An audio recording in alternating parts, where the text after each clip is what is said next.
से आए हो, नेपाल से आए हो तो यहाँ भी एक ठू गोर्खा है, त्यसपछि खुँदो खान्छन् यिनीहरू। आज प्रतिष्ठाको विषय भन्यो, मेरो छोरो अस्ट्रेलियामा छ, मेरो छोरो अमेरिकामा छ, मेरो छोरो युरोपमा छ। कोही नेपालीले पनि नेपाललाई आफ्नो गन्तव्य बनाएको मलाई थाहा छैन। अचम्म छ नि त, कुनै अर्को उपाय छैन, हाउस चल्दैन।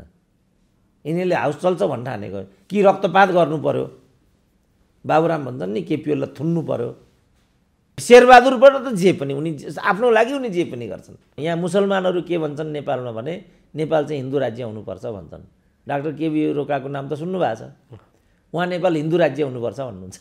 पास्टर हो नि त उहाँ त, पढे लेखेको, नेपालको पहिलो जलविद्युतमा पहिलो पिएचडी गर्ने नेपाली हो उहाँ। आफै क्रिस्चियन हुनुहुन्छ, भन्नुहुन्छ कि नेपाल हिन्दू राज्य हुनुपर्छ। जानेर नजानेर हामी एउटा गम्भीर योजनाको शिकार भइराखेका छौँ। अहिले चुप लाएर बस्ने, जस्तो सिक्किममा देश चाहियो भन्छन्, अब अहिले देश चाहियो भनेर आउँछ त सिक्किम। डाक्टर साहब स्वागत छ। ल हस्, धन्यवाद। डाक्टर साहब, आजको विषयको उठान अर्थतन्त्रसँग सम्बन्धित विषयबाट सुरुवात गरौँ। अर्थतन्त्र यति बेला इतिहासकै गम्भीर मोडमा पुगेको समाचारहरू सार्वजनिक भएको छ, तर राजनीतिक नेतृत्वको यसतर्फ कति पनि ध्यान नगएको भन्ने छ। अझै पनि काङ्ग्रेस एमाले अथवा गठबन्धनका नेताहरू खास गरी पूर्ववर्ती सरकारलाई र पूर्ववर्ती सरकार अहिलेको गठबन्धनको यो परमादेशको सरकारको उपहार भनेर बोलिरहेका छन्। यसलाई कसरी हेर्न सकिन्छ डाक्टर साहब, यो के हो? यो चाहिँ योजनाबद्ध छ। नेपाललाई जातीय हिसाबले सिद्ध्याउन खोजियो होइन, राजनीतिक हिसाबले सिद्ध्याउन खोजियो। अब त्यो बाटो त्यति सजिलो नभएपछि आर्थिक हिसाबले सिद्ध्याउने प्रपञ्च हो यो। र यिनीहरूले एउटा अर्थमन्त्री पनि राइट म्यान राइट प्लेस गर्ने विगत छैन। राजाकै पालादेखि एउटा इन्जिनियरलाई लगेर अर्थमन्त्री बनाउने, पछिल्लो कालमा त 101 अर्थविदहरू हुँदै पनि तिनीहरूलाई चाहिँ कृषि मन्त्री बनाइदिने बरु, तर अर्थ मन्त्रालय नदिने। अब अहिलेकै पनि अर्थमन्त्रीको स्थिति त्यही भनेर मैले सुनेको छु। 101 अर्थविदहरू काङ्ग्रेस पार्टीमा त छँदैछन्, माओवादी पार्टीमा पनि होलान्। त्यो नगरिकन उनीहरूले चाहिँ अब असम्बन्धित व्यक्तिलाई अर्थमन्त्रीको रूपमा त्यहाँ राखिदिएका छन्। अब उनले अर्थशास्त्र पनि बुझ्छन् भन्ने कुरा म अपेक्षा गर्दिनँ। कमसेकम मैले त उनको एउटा पनि अर्थ सम्बन्धी लेख रचना मैले आजसम्म पढेको छैन। त यो योजनाबद्ध हो। जस्तो माओवादीलाई जुन किसिमले हुर्काइयो इन्डियामा राखेर, त्यति बेर योजनाबद्ध रूपमा नेपाली सेना, नेपालको राजतन्त्र, हिन्दू धर्म र नेपाली भाषाको विरुद्धमा चाहिँ योजनाबद्ध प्रहार भयो। अहिले पनि त्रिभुवनलाई यिनीहरू छुँदैनन्। यिनीहरूको प्रहारको केन्द्रबिन्दु या त पृथ्वीनारायण शाह हुन्छन्, होइन भने राजा महेन्द्र हुन्छन्। यो दुईटा कुरा उठाउने बित्तिकै लु प्रतिगामी आयो, दरबारी आयो, जिउँदै ज्ञानेन्द्र शाह नै आयो भने जस्तो गर्छन्। त्यसकारण यो योजनाबद्ध हो। नेपाललाई राजनीतिक रूपले सामाजिक रूपले सिद्ध्याउन नसकेपछि अब आर्थिक रूपले यसलाई चाहिँ टाँटपल्टेको घोषणा गरेर यसलाई असफल राष्ट्रको बाटोतर्फ चाहिँ हुत्याइदिने यो योजनाबद्ध सुविचारित यो उनीहरूको ग्रान्ड डिजाइन अन्तर्गतको विषयवस्तु हो। यो हाम्रो पुस्ताले हाम्रो आँखै अगाडि श्रीलङ्का टाटपल्टिरहेको देखिरहँदाखेरि अब हाम्रो राजनीतिक नेतृत्वमा यो खालको कुनै पनि अझै पनि उनीहरूमा चाहिँ यो चेत नआउनुलाई चाहिँ कतिको लज्जाको विषय हो डाक्टर साहब? यो एक्लै अर्कालाई दोषारोपण गरिरहेछन् अझै पनि। अब त एकम लज्जा त्याज्यम न हो।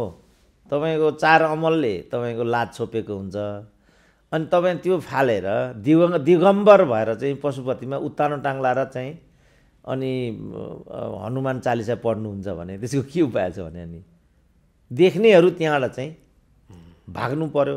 आज नेपालको अवस्था त्यही हो नि त। अब देश विश्वभरिका राजदूतहरू फिर्ता ल्याए, आज नेपालको काहीँ पनि प्रतिनिधित्व छैन। त्यो गर्नुको आवश्यकता थिएन नि त, किनभने उनीहरूले के ठानेका छन् भने राजनीति भनेको जसरी पनि सत्तामा जाने हो र त्यहाँ गएर ढलिमली गर्ने, आफ्ना चट्टाबट्टा भाइ भतिजा ज्वाइँ जेठान छोरी बुहारी स्वास्नी सम्धी तिनीहरूलाई मालामाल गराउने र 3 पुस्ते जोड्ने, त्यो हो राजनीति। खुल्लमखुल्ला भन्थे यहाँका नेता भनाउँदाहरू, हामी चाहिँ पशुपतिमा चिम्टा लिएर बस्नको लागि राजनीतिमा लागेको हो र भन्थे। त्यसो भन्ने मध्येको एउटा लठुवा अहिले पनि मन्त्री नै छ। एकम लज्जा त्याज्यम। तपाईँ के भन्नुहुन्छ? अब उद्योग बन्द गर्नु, ट्रली बन्द गर्नु, भ्रिकुटी कागज बन्द गर्नुलाई यिनीहरूले लोकतन्त्र भने। अर्थ के लगाए भने यो चाहिँ राजाले खोलेको हुनाले यसलाई रहिरहन दिनु भनेको प्रजातन्त्रको विरुद्धमा चुनौती हुन्छ। त्यस कारणले राजाले गरेका जति पनि पूर्वाधारहरू छन्, कल कारखानाहरू छन्, औद्योगिक संरचनाहरू सबै तोडफोड गर्नुपर्छ भन्ने फिलोसफीबाट आजको प्रणाली आइराखेको छ र आजको नेतृत्व त्यसरी नै कार्य गर्छ र आफ्नो पङ्क्तिलाई त्यसरी नै दीक्षित गर्छ। जब तपाईँको नियति नै त्यही हो भने म के गर्न सक्छु? डाक्टर साहब, यो मूल्य वृद्धि 6 वर्ष यताकै उच्चमा पुगिसकेको छ। प्रकारान्तरले यो त देश टाट पल्टिने दिशामा अगाडि बढ्दै गएको हो, किनभने प्रदेशमा जुन हिसाबले यो खर्च बढेको छ र विश्व ब्याङ्कले जुन खालको प्रतिवेदनहरू दिइरहेको छ र मूल्यवृद्धि पनि बढ्दो छ, यो समग्र हिसाबले हेर्दाखेरि त देशको क्रमशः असफल राष्ट्रको सूचीमा उक्लिन आँटेको हो। डाक्टर साहब, यो कुरा गर्नेहरूलाई त सङ्घवादी त कुरा नबुझ्ने मूर्खहरू पो भन्दा रहेछन्। अहिले सङ्घको नाममा जे जति खर्च भइरहेछ, सरकार व्यवस्थापनको राजेन्द्र पाण्डेले भनेकै छ त, मन्त्रालय तोडफोड गरेर बढीभन्दा बढी मन्त्री बनाउनु भनेको विकासलाई बढीभन्दा अब थाहा पाउँछन् अरे उनीहरूले। मन्त्रालय फोड्नुको के अर्थ रहेछ भन्ने कुरा अब थाहा पाउँछन् अरे। अब जबकि तथ्याङ्कले के देखायो भने एउटा मन्त्रालयको लागि 1 अरबको खर्च छुट्याउनु पर्दो छ। अब अहिले बजेटका 3टा चाहिँ प्रवृत्तिहरू हुन्छन्, एउटा चालु खर्च हुन्छ, एउटा वित्तीय व्यवस्थापन हुन्छ र एउटा चाहिँ पुँजीगत खर्च हुन्छ। अब त्यो 3टा मध्ये 60% भन्दा बढी चाहिँ चालु खर्चमा जान्छ। 60% भन्ने बित्तिकै 40% बाँकी रह्यो। 40%बाट 20% चाहिँ वित्तीय व्यवस्थापनमा जान्छ। वित्तीय व्यवस्थापन भनेको ऋण धन इत्यादिमा खर्च गर्ने पैसा हो। अब 20% रह्यो नि त। तपाईँको अर्थशास्त्र तपाईँको पृष्ठभूमि होइन भने पनि, जसरी मेरो पनि होइन, यति कुरा म भन्दैछु, नजानिकन पढेको सुनेको गुनेको भरमा मैले यो कुरा भनेको हो। र तपाईँको आफ्नो विषय अर्थशास्त्र होइन भने पनि तपाईँ सजिलै भन्न सक्नुहुन्छ। अब खर्च तपाईँलाई विकास निर्माणमा तपाईँले विनियोजन गरेको रकम चाहिँ 20% मात्रै छ। अब 20%मा तपाईँ कति कमिसनमा छुट्याउनुहुन्छ, कति चुहाटमा छुट्याउनुहुन्छ र कति लगानी गर्नुहुन्छ? मैले देख्दाखेरि 10% मात्रै खुद लगानीमा जान्छ। किन? 5% चुहाटमा जान्छ, 5% कमिसनमा जान्छ। तपाईँ अहिले देखिरहनुहुन्छ बतास समूहको जुन नारायण हिटीमा प्रकरण ल्याए, त्यो बिचरा बतास निर्दोष हो नि, ऊ त लगानीकर्ता हो, उसँग चाहिँ उद्यम छ, उसँग पुँजी छ, त्यसलाई लगानी गरेर चाहिँ निवेश गरेर चाहिँ ऊ मुनाफा आर्जन गर्छ। व्यवसायिकहरूको धर्म यही हो नि त। विनोद चौधरी भ्याट तिर्दैनन्, यही हो नि त कुरा। तर विनोद चौधरीको त कुरा कोही पनि गर्दैन, किन उनी एक टर्म एमालेको सांसद हुन्छन्, अर्को टर्म काङ्ग्रेसको सांसद हुन्छन्, अहिले मधेसी कोटाबाट निर्वाचित भएर गएका छन्, अर्कोचोटि चाहिँ मधेसी दलमा प्रवेश गरेर अर्थमन्त्री हुन्छन् अथवा परराष्ट्र मन्त्री हुन्छन्। यही हो नि त कुरा त, हिसाब त नाङ्गो छ नि त। त्यसकारण उनीहरू चाहिँ विनोद चौधरीमाथि छैनन्, उनीहरू हावा बतास यस्तो खोजेर हिँडिराखेका छन्। तर बतास त आफ्नो धर्मअनुसार त्यहाँ पुगिराखेको छ। कमिसन खाएको छ भने जसले यो प्रोजेक्ट दिएको तिनीहरूले खाएको छ। तर दोषारोपण गरे उनीहरूले चाहिँ बतास समूहमाथि भने चाहिँ लगानी कर्ताले त अनेक हिसाबले लगानीका सम्भावनाहरू खोजिराखेको हुन्छ। त्यसमा चाहिँ घुसपेस कमिसनको चक्कर त चलाएकै हुन्छ। भने चाहिँ हामी बजेट विनियोजनको प्रवृत्तिको बारेमा बोलिरहेका थियौँ। जम्मा 20% मध्ये खुद विकास निर्माणमा खर्च हुने रकम भनेको 10% मात्रै हो।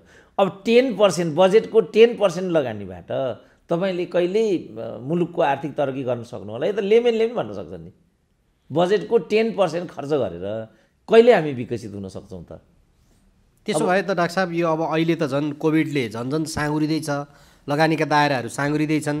अब त्यस्तै बतास जस्ता जो लगानी गर्न आउने हुन्छन्, ती विविध बाहनामा ती चाहिँ नि लखेटिने भाग्ने अवस्थाहरू सिर्जना हुँदै गर्दाखेरि आगामी दिनमा र प्रदेशमा जुन खालको खर्च बढ्दै गएको छ, त्यो समग्र बढाइले आगामी दिनमा कस्तो परिदृश्य सिर्जना गर्छ डाक्टर साहब?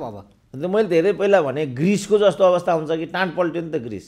विश्व ब्याङ्कले चाहिँ ब्ल्याक लिस्टेड गरिदियो, अरू कुराहरू भए। अघि मैले भने नेपाललाई चाहिँ योजनाबद्ध यसको अस्तित्वलाई चाहिँ नामेट गराइदिने प्रपञ्चहरू भइआएको देखिन्छ। अब आरके यादवको किताबमा लेखेकै छ नि त 1975 जब सिक्किम चाहिँ भारतमा विलिन भयो त्यसपछि इन्दिरा गान्धीको टार्गेट चाहिँ नेपालको तराई हुनेछ भनेर लेखेको छ। अब अरू परिदृश्यहरू त्यहाँ आइपुगे, इन्दिरा गान्धीलाई नै पनि सुगम भएन भारतमा राजनीति गर्नको लागि, त्यसपछि उनको प्रोजेक्ट चाहिँ सफल हुन सकेन। आरके यादवको किताबमा लेखेकै छ, आरके यादव भनेको रक अफिसर हो, मार्केटमा किताबै एभाइलेबल छ, मिसन र भन्ने किताब एभाइलेबल इन द मार्केट। अब त्यसबिचमा अरू पनि कयौँ किताबहरू आए, एसडी मुनिको किताब आयो, हाम्रो रञ्जित रेको किताब, सगौरव अब प्रचण्डहरू बाबुरामहरूले हाम्रा नेपालका बौद्धिकहरूलाई मञ्चमा राखेर ककटेल खाँदै विमोचन गरे।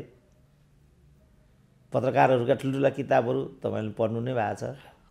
ती सबै किताबको लक्ष्य के छ भने कसरी नेपालको राजनीतिलाई चाहिँ कमजोर बनाउने, कसरी नेपालको भू अखण्डतालाई कमजोर बनाउने, कसरी यसको विश्वसनीयतालाई चाहिँ धुमिल गराउने। त योजनाबद्ध ती सब चिजहरू आइराखेका छन्। जसले यो कुरा गर्छ तिनीहरू प्रतिगामी हुन् है भनिदिने, इमेज बिगारिदिने समाजमा मान्छेको। कसैले पनि चाहिँ आफ्नो एउटा राष्ट्रियताको लागि, आफ्नो सामाजिक सद्भावको लागि, मुलुकको अर्थतन्त्रको सुदृढीकरणको पक्षमा ल यही भनौँ न, कसले एउटा पनि तर्क के छ जसले गर्दा बाँसबारी छाला जुत्ता बन्द गर्नु पर्यो, भ्रिकुटी कागज कारखाना बन्द गर्नु पर्यो, ट्रली बस बन्द गर्नु पर्यो। अब यहाँ ठुल्ठुला लाल बुझकडहरू के भन्छन् भने राजा महेन्द्रले चाहिँ औद्योगिक संरचना त गरे अरे, जस्तो हेटौडामा कपडा कारखाना त खोले अरे, तर कपास खेती गरेनन् अरे। पूर्व पश्चिम राजमार्ग त बनाए अरे, तर चाहिँ दक्षिण लक्ष्य गरेर बनाएनन् अरे, उत्तर लक्षण गरेर बनाए अरे। यो बनाउनु पर्थ्यो दक्षिण लक्ष्य गरेर अरे। अब सबै मुलुकको एउटा एउटा राष्ट्रिय एउटा सुरक्षा अवधारणा हुन्छ। हरेक राजमार्गहरू सीमावर्ती क्षेत्रबाट चाहिँ अलिकति तर्काउने, हरेक राजधानीहरू सिमानाबाट तर्काउने, यो त राष्ट्रिय सुरक्षा नीति अन्तर्गत पर्छ नि। अब यो केही थाहा नपाउने नै जब नेता भइदिन्छ भने अनि कसरी तपाईँले देशको तरक्की गर्न सक्नुहुन्छ त? त्यसपछि उनीहरूले के गरे भने जसले यस्ता गम्भीर प्रश्नहरू उठाउँछ त्यस्तालाई चाहिँ मूल प्रवाहका टिभी रेडियो लेखनबाट पनि अलग थलग गराइदिने, निषेध गराइदिने, निषेधको सिद्धान्त। त्यसपछि अनि खालि रेडिमेड विचारहरू मात्रै, प्रायोजित अन्तर्वार्ताहरू मात्रै, प्रायोजित लेख रचनाहरू मात्रै। एउटा होटल अन्नपूर्णमा एउटा अन्तर्राष्ट्रिय सम्मेलन हुँदै थियो 15 वर्ष अगाडि। त्यसको विषय चाहिँ के थियो भने गौतम बुद्ध इन्डियन हुन्, त्यसको विषय त्यो थियो। इन्डियन एम्बेसीले चाहिँ 71 जना नेपालका बौद्धिकहरूलाई त्यसमा आमन्त्रण गर्नको लागि आदेश दिएको र यहाँका आयोजकहरूले त्यो 71 जना भित्र मेरो नाम पनि पारेको रहेछ। इन्डियन एम्बेसीबाट ती आमन्त्रितहरूको सूची सदर गर्ने क्रममा त्यो एउटा नाम चाहिँ उनीहरूले बाहेक गरेर 70 जनाको मात्रै सदर गरेर पठाए। तपाईँ अस्ति चाहिँ रञ्जित रेको किताबको, सुधीर शर्माको किताबका कुराहरू खुल्लमखुल्ला चाहिँ त्यहाँ रहको चाहिँ संलग्नता र गतिविधि। अब नेपालको गृहमन्त्रीले प्रहरीको आइजी कसलाई बनाऊ भनेर सोधिराखेको छ र अन्य हिसाबले पनि त्यहाँ हस्तक्षेपकारी लाइनहरू परेका छन्। सगौरव नेपालका नेताहरू त्यस्तो किताबको विमोचन गर्छन्। अब काला पानी हाम्रो हो, चाहिने नचाहिने कुरा गरेर हिँड्छन् नेपालका राजनीति भनेर चाहिँ त्यहाँ उल्लेख गरिएको छ। त्यो त हस्तक्षेप हो नि। त यस्तो कुरालाई पनि हामीले वैधता दिइसक्यौँ। जसले यो कुरा उठाउँछ तिनीहरूलाई उनीहरूले ब्ल्याकलिस्ट गरिदिन्छन्। त यसको एउटा निष्कर्ष हामीले कसरी निकाल्न सक्छौँ भने हामी आफ्नो मामलामा चाहिँ गम्भीर छैनौँ। कसरी मुलुकको अर्थतन्त्र बनाउने, कसरी मुलुकको शान्ति सुरक्षा, कसरी मुलुकको सिमाना, सुस्ताको कुरा के हो, कालापानीको कुरा के हो, अरू मुद्दाहरू जस्तो सङ्घीयता त आयो। त के हाम्रो राष्ट्रियता सुदृढ र सुनिश्चित हुँदै गएको छ त? सङ्घीय बचाउनको लागि, किनभने लोकतन्त्र भनेको दल खोल्ने र अभिव्यक्तिको स्वतन्त्रता मात्रै होइन, सँगसँगै लोकतन्त्र भनेको त आर्थिक र सांस्कृतिक अधिकारको सुनिश्चितता पनि हुन्छ। जनताको स्वास्थ्यको अधिकारको ग्यारेन्टी हुनु पर्यो, जनताको रोजगारीको चाहिँ ग्यारेन्टी हुनु पर्यो। त्यतातिर त हामी एक दिन पनि छलफल गर्दैनौँ नि। र यो योजनाबद्ध हो, जानेर नजानेर हामी एउटा गम्भीर योजनाको शिकार भइराखेका छौँ। त्यो योजना भनेको चाहिँ के भने, मैले अघि भने यसलाई चाहिँ राजनीतिक रूपमा सिद्ध्याउने यो खेल भयो। त्यसपछि जातीय रूपमा सिद्ध्याउने, हाम्रोमा चाहिँ जातीय विभाजन, जातीय कलह ल्याइदिने, त्यो अन्तर्गत जातीय राज्यको अवधारणा ल्यायो। यो जातीय राज्यको अवधारणा चाहिँ माओवादीले ल्याएको हो नि त, र यसको पछाडि भारत थियो नि त। एसडी मुनिले भनेकै छ, प्रणब मुखर्जीले पनि भनेकै छ, जति कुराहरू नेपालमा चाहिँ विकास भइरहेछन् त्यो सबै हाम्रो निर्देशनमा भएको भनेर त अल जजिरासँगको एउटा अन्तर्वार्तामा त्यति बेला प्रणब मुखर्जी, जो त्यति बेला वित्तीय मन्त्री थिए, पछि भारतको राष्ट्रपति भए र अहिले दिवंगत पनि भइसके। अब रञ्जित रेको किताबको कुरा मैले तपाईँलाई अहिले गरि नै हालेँ। माइक्रो म्यानेजमेन्ट भनेको त्यही हो नि। खरदारको सरुवा पनि आज विदेशी इसारा बिनाप्रतिर, यहाँ कसैलाई राजदूत नियुक्ति गर्नु पर्यो भने तपाईँले त्यसलाई नियुक्ति गर्न सक्नुहुन्न। उदाहरणको लागि बाबुरामका पालामा राम कार्कीको नियुक्ति आयो भारतको राजदूतको लागि, अहिलेका परराष्ट्र मन्त्रीको नियुक्ति आयो चीनका राजदूतको लागि कृष्णप्रसाद भट्टराईको पालामा। नारायण खड्काको पनि चीनमा नियुक्ति भएन, राम कार्कीको पनि भारतमा नियुक्ति भएन। कारण आफ्नै दिइयो, तर उनीहरूले इसारा नगरेको व्यक्ति राजदूत पनि हुँदैन भन्ने कुराको यो राम्रो प्रमाण हो।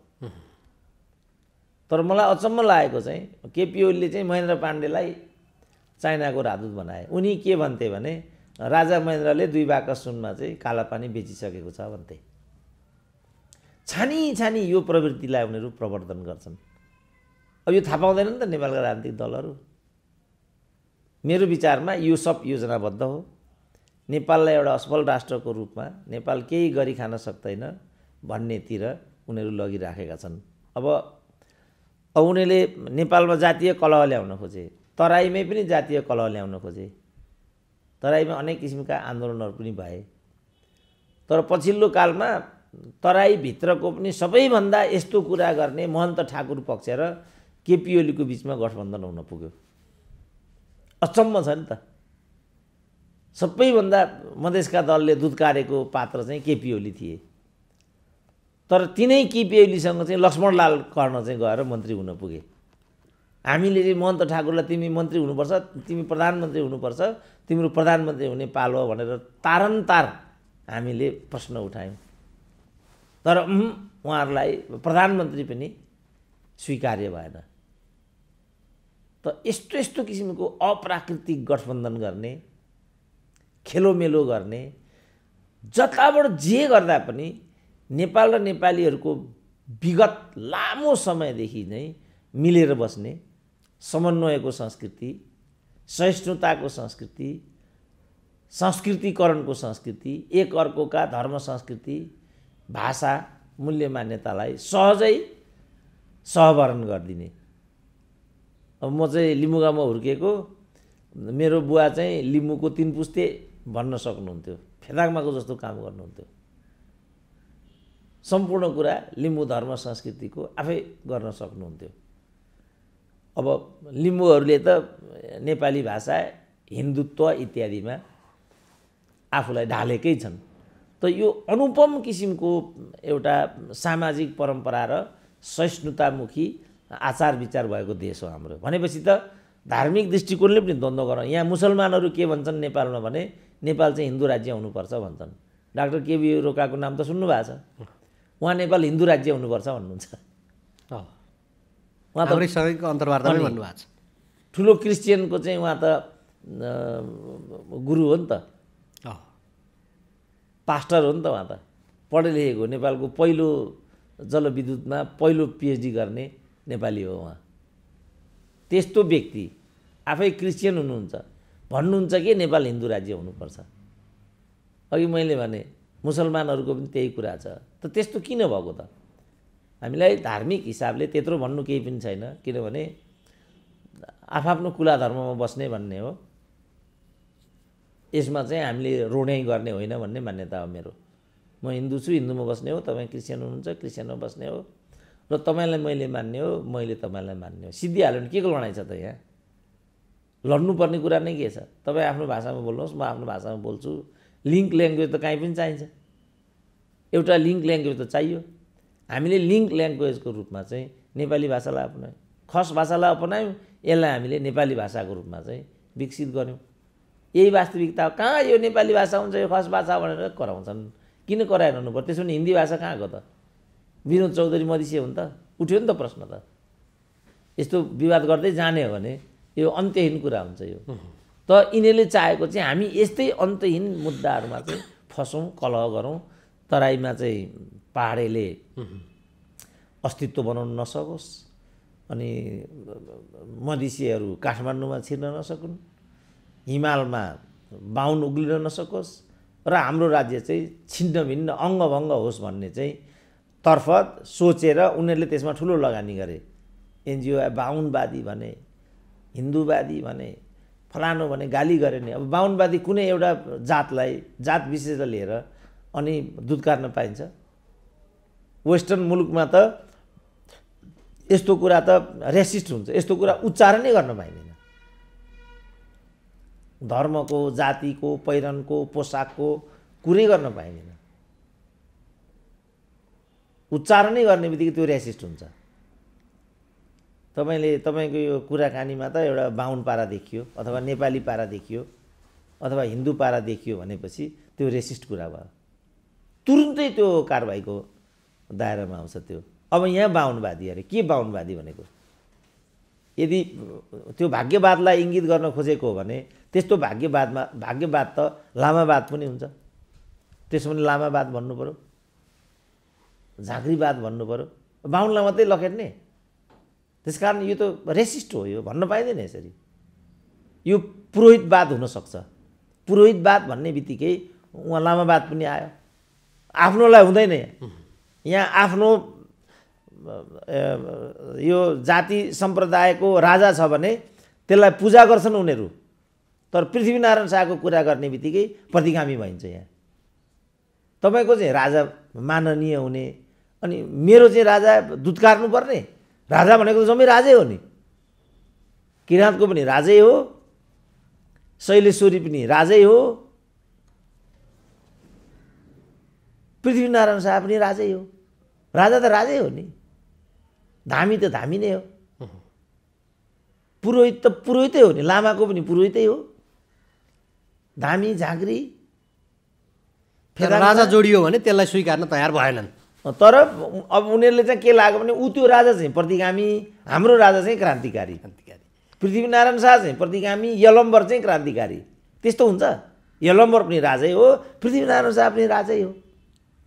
अब डाक्टर साहब, जस्तो यो राष्ट्रिय ढुकुटी रित्तो हुँदै गयो, अब हरेक वर्ष प्रशासनिक खर्च सङ्घको कारणले बढ्दो छ, अनि प्रदेशमा 69 जना त मन्त्री नै पुगिसके, अनि सरकारहरूको ध्यान चाहिँ पूर्व पदाधिकारीहरूको सुविधा कसरी बढाउने, अनि त्यहाँ खर्च छैन भने पनि मन्त्रालय फुटाएर भए पनि मन्त्री सबैलाई भाग कसरी पुर्याउने, यो दिशामा जाँदै गर्दाखेरि अब किन कोही पनि बोल्दैन, जनता स्वयं पनि किन बोल्दैनन्, यो देशका चाहिँ बौद्धिक व्यक्ति, अर्थविदहरू पनि किन यो विषयमा चाहिँ चुप लाएर बसिरहेको छन् डाक्टर साहब? होइन, किनभने नेपालमा तीनटा कुरा छैन मैले भनेको छु नि त। एउटा नेपालमा मिडिया छैन, अर्को नागरिक समाज छैन, अर्को बौद्धिक छैन। पार्टीको कार्यकर्ता यो तिनटै हुँदैन भनेको छु मैले। किनभने तपाईँ पार्टीको कार्यकर्ता हुने बित्तिकै त पार्टीले व्हिप जारी गर्छ, यसमा तपाईँ संयमित भएर बोल्नु होला भनेपछि तपाईँ चुप लाग्नु परिहाल्यो। त्यसकारण उनीहरू बोल्दैन। हिसाब क्लियर छ नि त।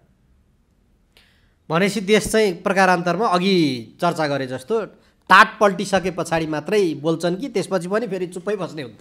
त्यसपछि खुँदो खान्छन् यिनीहरू, त्यसपछि त रहँदैन नि केही पनि। अनि त्यति बेर बोल्नुको के अर्थ हुन्छ?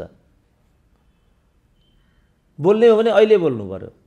हिम्मतीले बोल्नुपर्ने बेला यो उपयुक्त छ। अहिले चुप लाएर बस्ने, जस्तो सिक्किममा देश चाहियो भन्छन्, अब अहिले देश चाहियो भनेर आउँछ त सिक्किम? प्यालेस्टाइनमा रात दिन खुन खराबा हुन्छ। अब केही भविष्य छ त तिनीहरूको? लड्दा लड्दै सकिन्छन्, तर उनीहरूलाई केही पनि प्राप्ति हुँदैन। त्यसकारण समय सधैँ हामीले सोच्नुपर्छ। डाक्टर साहब, अब यो अर्को प्रसङ्ग छ, जस्तो शेरबहादुर देउवा नेतृत्वको सरकारले 6 महिना पुरा गर्यो। यो 6 महिनालाई चाहिँ डाक्टर साहबले कसरी मूल्याङ्कन गर्नुहुन्छ? यो त अब शेरबहादुरलाई सरकार चलाउने मतादेशै होइन। पहिलो कुरा त म त्यो कुरा भन्न चाहन्छु, यो राजतन्त्र के अरे यो लोकतन्त्रको विरुद्ध हो यो पहिलो कुरा। दोस्रो कुरा, शेरबहादुर चाहिँ अकर्मण्य र लाचार नेता हुन् भन्ने कुरा र आफ्नो राजनीतिक स्वार्थ र फाइदाको लागि जे पनि गर्छन् भन्ने उनका आलोचकहरूको भनाइ छ। जे पनि, अब उनको विगत हेर्दा हो जस्तो पनि लाग्छ। उनले काङ्ग्रेस पार्टी पनि फुटाए एकपल्ट, त्यतिले नपुगेर व्यवस्था राजाको चरणमा लगेर पनि राखिदिए। माओवादीलाई आतङ्ककारी घोषणा गरेर प्रचण्डको टाउकाको मूल्य पनि तोके। अब त्यही चितवन नगरेर आफ्नै काङ्ग्रेसहरूलाई चाहिँ माओवादीको चरणमा मत खसाउन पनि लाए। त्यसपछि अहिले आएर फेरि माओवादीसँगै गठबन्धन गरिराखेका छन् र ओली निवास धाउँदै पनि छन्।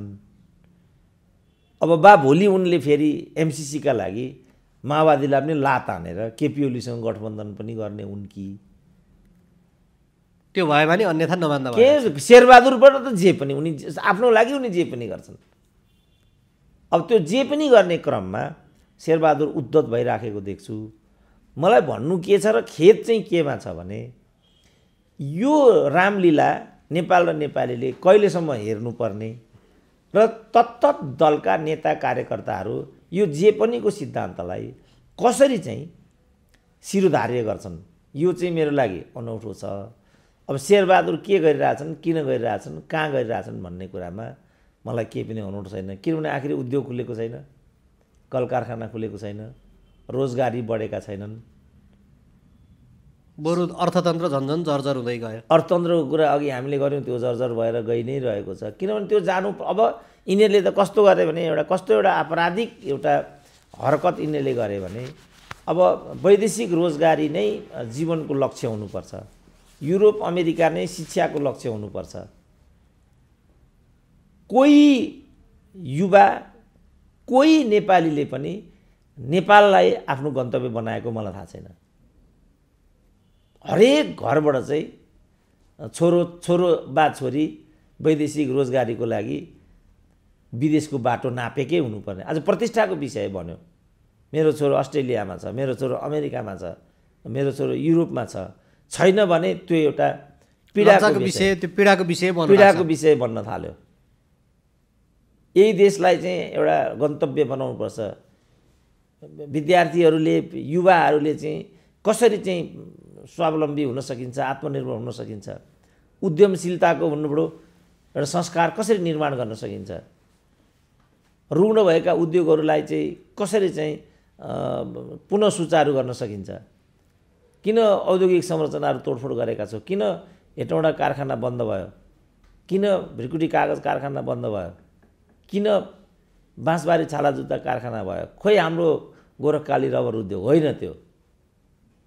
सरकार चाँडोभन्दा चाँडो हामीलाई चाहिँ भिसा गराइदियो, चाँडो पासपोर्ट गराइदियो, हामी मलेसिया जान्छौँ, हामी खाडी जान्छौँ। गाउँपालिकाका अध्यक्षले सपरिवार अमेरिका भासिन खोजेको कुरा पनि आयो। गाउँपालिकाको फुचेको के कुरा गर्नुहुन्छ? मन्त्री नै उता गयो, सचिव नै उता गयो भने फर्केर आउँदैन। उता जान्छ, उतै खेलाडी जान्छन्, उतै भासिन्छन्। युवा सङ्घका युवा नेताहरू लन्डन गयो भने उहीँ भाग्छन्। टोकियो ओलम्पिकमा भाग लिन गएका खेलाडीहरू उतै भासिन्छन्। अब गाउँपालिकाको अध्यक्ष कस्तो मान्छे हुन्छ भन्ने हामीलाई थाहा छैन र? त्यसकारण अब ऊ त बिचरा मौका पायो भने हिँडिदिन्छ। किन मन्त्री नै उसको त्यस्तो छ भने? एउटा क्यालिफोर्नियाको स्टेटमा झापाको एउटा पत्रकारै थियो, दुर्भाग्यले त्यो पुग्यो। पुग्ने बित्तिकै अब त्यहाँ त धेरै यसो इन्डियन नेपालीहरूका रेस्टुरेन्टहरू हुन्छन्। अब हाम्रो झापाको पत्रकार परैबाट इन्डियन जस्तो थियो, किन नेपाली र इन्डियनहरूको धेरै हदमा चाहिँ सेप साइज मिल्छ पनि, कलर पनि मिल्छ। अच्छा भाई साहब आप इंडिया से आए हैं भनेपछि यो राष्ट्रवादी थियो यो पत्रकार, राष्ट्रियवाद त हम इंडिया से आए भन्थ्यो के भन्थ्यो होला, तर ऊ राष्ट्रवादी भएको हुनाले आफ्नो राष्ट्रवाद उसले त्यहाँ पनि देखायो। नहीं हम लोग इंडिया से नहीं आए। कहाँ से आए हैं तो फिर भन्यो उसले, अनि हम तो नेपाल से आए हैं भन्यो यसले। अच्छा आप नेपाल से आए हो, नेपाल से आए हो तो यहाँ भी एक ठो गोर्खा है, उनको बोला देना भनेर त्यो मान्छेको नाम लिएर त्यो साहुले भन्यो। बिचरा ऊ मन्त्री भइसकेको व्यक्ति, उसको नाम किन लिउँ हामी यहाँ, फेरि अपमान फिल गर्लान् उनीहरूले। त्यो भित्र चाहिँ त्यो लामो ठुलो कट्टु लगाएर त्यो भाँडा मस्काउँदै रहेछ। मन्त्री भइसकेको मान्छे अनि त्यो मस्कोसँगै साहुले बोलायो भनेर कुदेर यो लामो जाँगे कट्टु लाएर, गोपाल कट्टु भन्छौँ नि हामी, त्यो गोपाल कट्टु लाएरै झ्याङऱ्याङ गर्दै आएर हेर्दाखेरि त मन्त्री पो छ झापाको। ओहो दाइ हजुर यहाँ किन भनेपछि भलाकुसारी भयो पत्रकार र त्यो पूर्व मन्त्रीको बिचमा। अनि दाइ तपाईँ त अब त्यहाँको समृद्ध मान्छे पनि, धनधान्य तपाईँलाई त अभाव कमी केही पनि छैन, त्यहीँबाट पनि तपाईँ छोराछोरीको जो गर्न सक्ने मान्छे। यो सब के भएको भन्दा के गर्ने बाबु, अब छोराछोरी यहाँ पढ्दैछन्, हेरचाह बरबन्द व्यवस्थापन गरिदिनै पर्यो। त्यसपछि 1-2 वर्षको लागि म यहाँ छु। सचिवको त मैले धेरै वर्ष पहिला एउटा गरिमामा मैले एउटा लेखै पढेको थिएँ, सेमिनारमा गएको सचिव भाष्य उतै। त्यसकारण यिनीहरूले यो हाम्रो देशको हुर्मत लिए, यो देशमा केही पनि हुन सक्दैन। अब हामी जस्तो अब निरीह दलमा नभएका, यस्तो उस्तो गर्ने सोच नभएकाहरूको परिवार पनि कोपमा पर्यो। किनभने अब वरियताको आधारमा, योग्यताको आधारमा, पारदर्शिताको आधारमा कसैले केही अवसर नै पाउँदैन हाम्रो देशमा। अब लोकसेवा आयोग जस्तो संस्थामा चाहिँ स्वास्नीको कपी लोग्नेले काटिरहेको हुन्छ, छोरीको कपी बाबुले काटिरहेको हुन्छ, त्यो पुष्टि भइसकेको कुरा हो। त्रिभुवन विश्वविद्यालयको सेवा आयोगमा खुल्लम खुल्ला धाँधली हुन्छ, पैसा खाएर खुल्लम खुल्ला घुस खाएर सेवा आयोगको नतिजा प्रकाशित हुन थाल्यो, खुल्ला पुष्टि भइसकेको छ। त्यहाँ थेसिसहरू चाहिँ किनबेच हुन्छन्। यहाँ स्नातकोत्तर तहको थेसिस लेखिन्छ, मूल्य रु 7,000 भन्ने त तपाईँ हेर्न जानुहोस् ल क्याम्पसको गेटमा टाँसेको हुन्छ। त त्यसपछि मान्छेले यो देशमा आफ्नो भविष्य पनि देखेन, आफ्नो भाग्य पनि देखेन, अवसर पनि देखेन, केही पनि नदेखेपछि उसले चाहिँ विदेशको बाटो नाप्यो। भर्खरै एउटा सोसियलमा एउटा समाचार आयो, एउटा युवा थियो कताको, 30 लाख खर्च गरेर ऊ मेक्सिकोको बाटो अमेरिका छिर्न खोज्दै थियो, तर बाटैमा ऊ ज्यान गुमाउनु बाध्य भयो। बाटैमा अपहरण भएका, दुर्व्यवहार भएका, ज्यान गुमाउनु परेका घटनाहरू त कति छन्। त यो सब अहिलेको नेतृत्वले देख्दैन, यो सब थाहा पाउँदैन। आफूले कम्युनिस्ट पार्टी भनेका छन्, आफूलाई चाहिँ डेमोक्रेटिक पार्टी भनेका छन्। यस्तै हुन्छ कम्युनिजम, यही हो डेमोक्रेसी। त एउटाले त यो के हो भन्नुपर्छ कि पर्दैन? किन यस्तो भइरहेछ हाम्रो पार्टीमा, किन यस्तो भइरहेछ हाम्रो देशमा भन्नुपर्छ कि पर्दैन? सबै अब तपाईँले अघि भन्नुभयो नि, मिडिया, नागरिक समाज, बौद्धिक, अब खोइ त किन पत्र पत्रिका पनि यी कुराहरूलाई चाहिँ मूल प्रवाहीकरण गर्नु पर्यो नि। किन उद्योग खोल्दैन हाम्रो देशमा?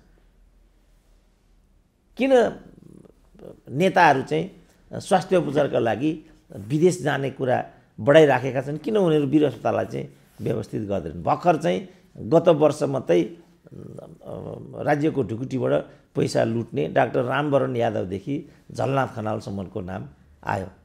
नेताले, एकजना नेताले पनि पकेटबाट खर्च गर्दैन, उपचार गर्दैन।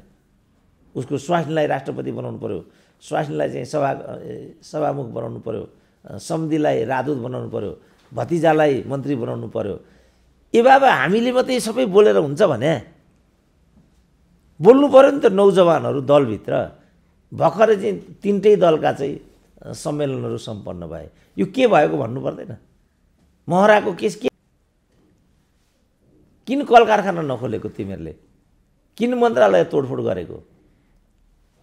प्रश्न उठाउनु पर्दैन? अब हामीले यहाँ कति कुरा उठाइदिने त यसले गर्दा आज हाम्रो देश चाहिँ असफल राष्ट्रको सूचीतर्फ प्रवृत्त भइराखेको।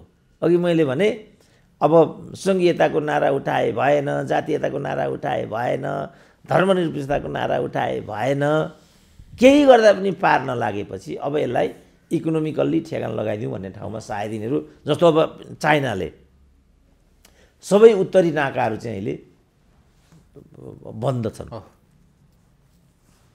अब उत्तरवर्ती सिमानाका नेपालीहरूको जनजीवन त कष्टप्रद भएको होला, किनभने उनीहरूको त जीविकोपार्जन पारी नै हुन्छ।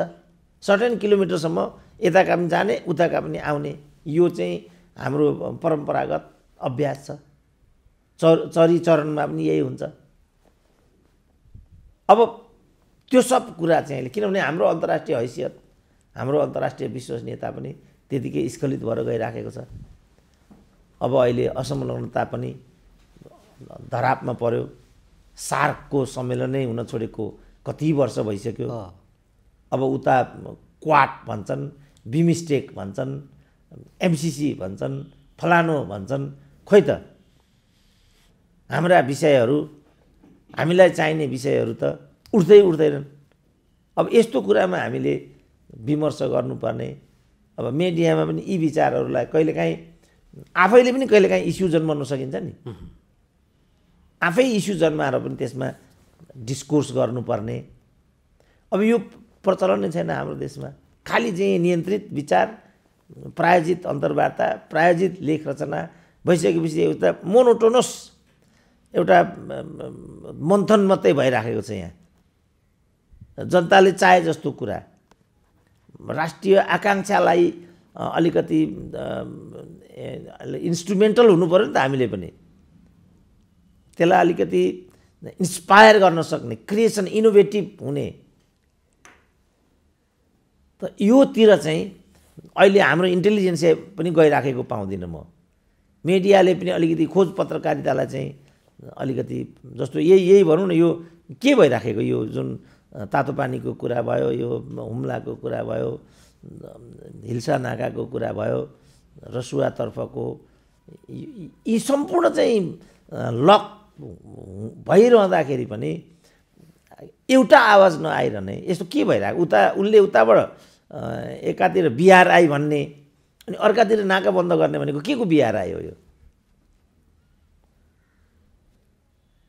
त? फेरि यतातिर एमसिसी फेरि थोपर्ने, कहीँ एमसिसीको जवाब त होइन यो। एमसिसी त आयो तर उता नाकाबन्दी गरिदियो भने अनि के पायौँ त हामीले? लगाइदिन्छ किल्ला उतापट्टिबाट त। उसलाई त साधनको कमी छैन, स्रोतको कमी छैन, केही पनि कमी छैन। अनि हामी एक पाखै हुँदैनौँ। केपी ओलीका पालामा त हाम्रो चाहिँ जुन ल्यान्ड लक छ त्यो नै अन्त्य भयो र हामी चाहिँ सी लक भयौँ भन्थे। फेरि उता नाका बन्द भइराखेको देख्छु। त यो सब कुरामा डिबेट गर्नु पर्दैन हामीले? त्यस कारणले दुःखको कुरा हो कि लोकतन्त्रमा पनि यस्तो खालको नियन्त्रित विचारहरू, यस्तो खालको एक पाखे, यस्तो किसिमको एउटा बौद्धिक अपाङ्गता म हाबी देख्छु। मैले लेख्दा यो दुःखको कुरा छ। यस्तो कुरालाई पनि हामीले चाहिँ विचार विमर्शमा ल्याउन सक्दा मलाई लाग्छ त्यो कन्ट्रिब्युटिङ नै हुन्छ। किनभने अहिले मिडियाको पार्टीकरणले गर्दाखेरि अघि पनि भनियो प्रायोजित विचारहरू, लेख रचनाहरू मात्रै आजभोलि नेपालमा हामीले लेख्न, पढ्न, सुन्न पाइन्छ। तर यो जुन प्रविधिले युट्युबको सिस्टम ल्याइराखेको छ, यो सिस्टमले गर्दाखेरि यस्ता विचारहरू पनि कुनै न कुनै रूपमा गइराखेका छन्। मात्रै होइन कि मूल प्रवाहका माध्यमभन्दा यी माध्यमहरू चाहिँ आजभोलि बहुप्रचारित छन् र बहु एउटा श्रोताहरूमा पुगिराखेका छन्।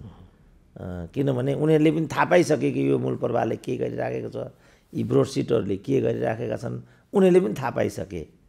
अब फलस्वरूप यसले एउटा वैकल्पिक एउटा सोच दिने, वैकल्पिक सूचना दिने, तुलनात्मक एउटा अध्ययन गर्ने चाहिँ मान्छेले मौका पाउने।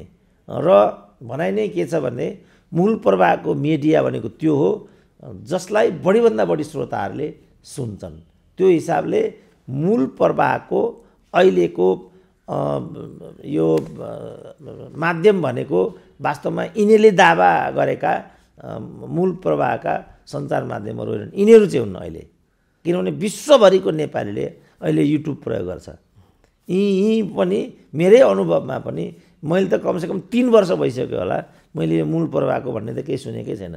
रेडियो नेपाल र गोर्खापत्र त 30 वर्षदेखि नै मैले छोएको छैन भने पनि भयो। किनभने त्यो चाहिँ त्यो सत्ताका मतियारहरूको त्यो एउटा सत्ताको कुरा बखानबाजी गर्ने एउटा धोद्रो मात्रै हो भन्ने एउटा यिनीहरूको व्यवहारले सिद्ध गरिसकेको यही पनि स्थिति छ। त्यस्तो बेलामा मानिसहरू विकल्पको बारेमा सोचिरहेथे, खोजिरहेथे। फलस्वरूप दैनिक पत्र पत्रिका, निजी क्षेत्रका पत्र पत्रिकाहरूको प्रणाली आयो। तर त्यहाँ पनि यो तेरो मेरोको जुन किसिमको एउटा प्रभुत्व भइसकेपछि हामी निकै नै निराश भइराखेका थियौँ। त्यस्तो बेलामा युट्युबको सिस्टम आयो।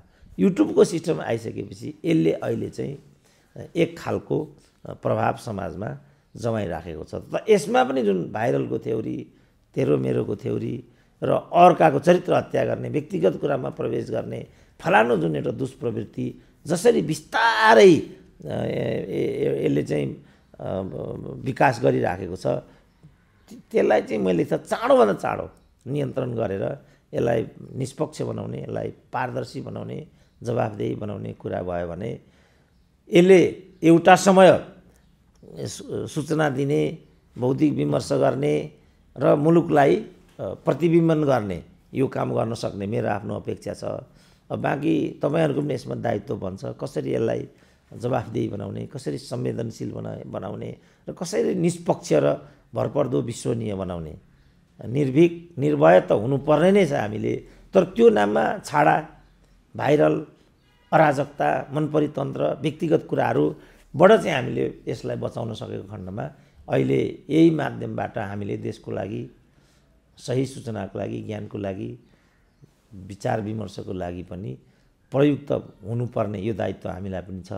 होइन भने मुलुक अप्ठ्यारोमा परेको परे, हरेक हिसाबले मुलुक धाराशायी हुने, आर्थिक हिसाबले धाराशायी हुने, राजनीतिक रूपले धाराशायी हुने, चारित्रिक हिसाबले पनि स्खलित हुने र अन्तोगत्वा गएर हुनुपर्यो एउटा अराष्ट्रिय प्रवृत्ति। यो देश केही होइन, यो किन चाहियो? यो देश के काम छ? यो देशको राजनीतिसँग के मतलब, धर्मसँग के मतलब भन्नेतिर मान्छे प्रवृत्त भइदियो भने त्यो देश र देशवासीको लागि त्यो एउटा दुर्भाग्यको कुरा हुन्छ। हामीले यो कुरामा मैले देख्दा समयमै ध्यान पुर्याउनुपर्छ र आफ्नो ठाउँमा चाहिँ जुट्नुपर्छ, देशको लागि भिड्नुपर्छ, अर्को विकल्प छैन। डाक्टर साहब, अब जाँदा जाँदै जस्तो संसद अवरोधमा यो अर्को नयाँ रेकर्ड कायम गरेको छ नेकपा एमाले। यसभन्दा अगाडि गरिएको जति बेला लाउडा काण्डमा गरिएको रेकर्डभन्दा यो रेकर्ड ब्रेक गरौँ भन्ने खालको समाचारहरू आएको छ। र राजनीतिक दलहरूभित्र चाहिँ यो अहिले हामीले चर्चा गरेका समग्र अर्थ लगायतका देशको समग्र चिन्ता नभइकन त्यहाँभित्र दरारहरू उत्पन्न भएको छ। बाबुराम भट्टराई र उपेन्द्र यादव समूह बीच, त्यस्तै गरेर महन्त ठाकुरहरूको त्यहीँ पार्टीभित्र र अन्य राजनीतिक दलहरूभित्र पनि जुन किसिमका दरारहरू आएको छन्, यी समग्र प्रक्रियाले अब देश चाहिँ सकिने अनि यहाँ चाहिँ राजनीति चाहिँ प्रधान हुने मात्र अवस्थाहरू सिर्जना भइराख्दाखेरि आगामी दिनको परिदृश्य कसरी अगाडि बढ्ला, यसमा सबैले सुझाव पुर्याउनु पर्ने विषय के होला डाक्टर साहब? त्यो त सिम्पल छ। त्यो के भने जे कारणले यो गतिरोध आएको छ त्यो कारणमा जानुपर्छ। किनभने गतिरोध चाहिँ परिणाम हो। मुख्य कुरा त यसको कारण हो नि त। त के कारणले यो भयो त भन्दा परमादेश किन आयो त भन्दा एमाले सिद्ध्याउने दुराशयबाट। त खुल्लम खुल्ला दलीय व्यवस्थामा एउटा पार्टी सिद्ध्याउने कुरा त स्वीकार्य हुन सक्दैन नि। दलीय व्यवस्थामा दल प्रमुख हो, दलीय व्यवस्थामा नेता प्रमुख हो। नेतालाई नै सिद्ध्याएर, दललाई नै सिद्ध्याएर कसरी दलीय व्यवस्था चाहिँ व्यवस्थित हुन सक्छ? त यो त आफै आत्मघाती कुरा छ नि। आज यो एमाले विरुद्ध लक्षित छ, भोलि यो काङ्ग्रेस विरुद्ध लक्षित हुन सक्दैन, पर्सि यो माओवादी विरुद्ध लक्षित हुन सक्दैन। डाक्टर प्रकाश चन्द्र लोहनीले त्यही बेला भनेको थियो, जुन बेला एमाले यस्तो धन्दा गर्थ्यो, यो अर्काको दल तोडफोड गरेर आफ्नो उल्लु सान्दामा बदनाम कमाएको त एमाले हो नि। र त्यसको नेता माधव कुमार नेपाल थिए विगत समयमा। लाउडा प्रकरणमा 56 दिन हाउस अवरोध गर्ने माधव नेपालले थिए नि त। माधव नेपालले थाहा पाउनुपर्छ मैले चाहिँ निर्माण गरेका नेता कार्यकर्ता र दल कुन हदसम्म जान सक्छ भन्ने कुरा थाहा पाउनु पर्दैन। दुर्भाग्य आज माधव नेपाल नै यो धन्दाको लागि चाहिँ प्रयुक्त भएका छन् र उनैलाई चाहिँ ढाल बनाएर एमाले सिद्ध्याउने दुष्कर्म भएको छ।